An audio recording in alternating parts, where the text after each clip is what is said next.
Frères et sœurs, aujourd'hui, c'est le grand jour, le jour de Pâques. Je voudrais d'abord vous souhaiter joyeuse Pâques à vous tous.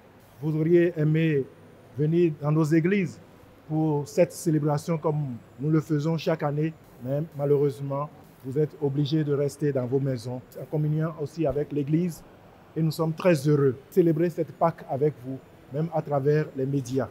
Je remercie tous ceux qui travaillent dans les télécommunications afin que nous puissions vous rejoindre partout où vous êtes. Nous savons que la fête de Pâques se célèbre bien dans vos maisons et dans vos cœurs. Comme dit Saint Paul, si le Christ n'est pas ressuscité, vaine est notre foi. Vaine serait même toute l'entreprise de l'Église depuis plus de 2000 ans déjà. Même notre présence ici n'aurait aucun sens.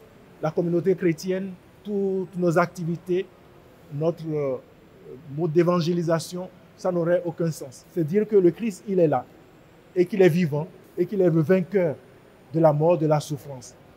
Et je crois que le premier message que j'ai à vous adresser, c'est la paix du Christ dans vos cœurs. Et c'est le premier mot que le ressuscité a annoncé au premier témoin. La paix soit avec vous. N'ayez pas peur. Ça, c'est le message que l'ange adresse aux femmes dans l'évangile que nous avons lu le samedi à la vigile. Et je crois que nous devons éloigner de notre vie toute peur, parce que le Christ, il est celui qui a vaincu la mort qui nous fait peur. Il est celui qui a vaincu la souffrance qui nous fait peur.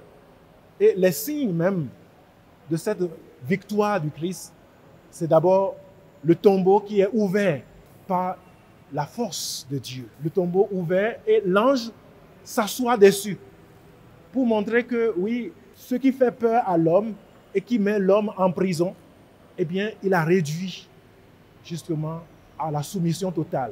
Et il le transforme en un trône de gloire. La pierre tombale, qui est une pierre qui pourrait faire peur à l'homme et qui est le symbole de toutes nos souffrances, le Christ réduit tout cela à néant.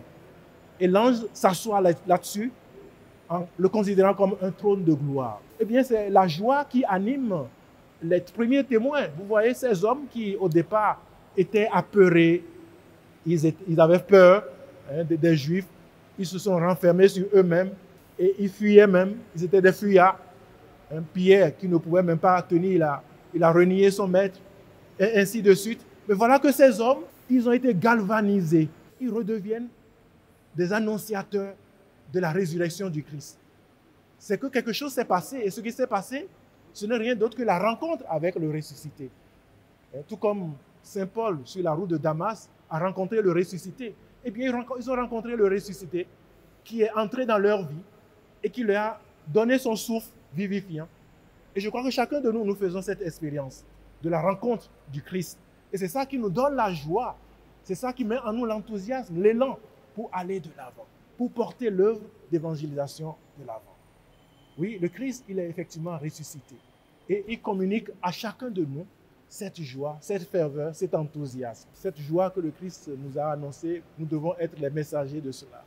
Les messagers de cela dans notre monde actuel, où nous sommes confrontés au coronavirus et à toutes sortes de désastres, de peur. Mais nous ne devons pas avoir peur de tout cela. Non, en priant chez nous, nous pouvons rencontrer le Christ, le ressuscité, et témoigner de sa présence là où nous sommes, à la maison, et renforcer vraiment notre foi en lui.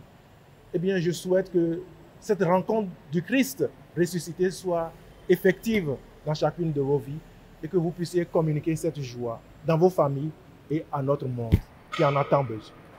Bonne fête de Pâques à vous tous. Le Christ est ressuscité. Alléluia, alléluia. Que cette joie soit communiquée au monde. Alléluia, alléluia. Alléluia.